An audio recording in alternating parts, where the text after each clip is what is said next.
หรออยู่ไหนนี่อยู่ไหนฮะ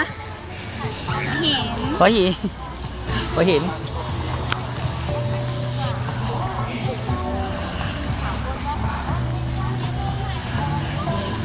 แล้วก็เนี่ย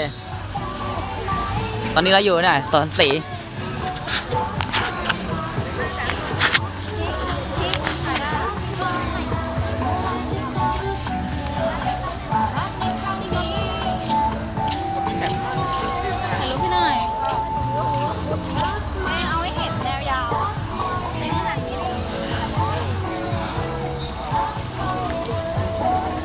แอคชั่น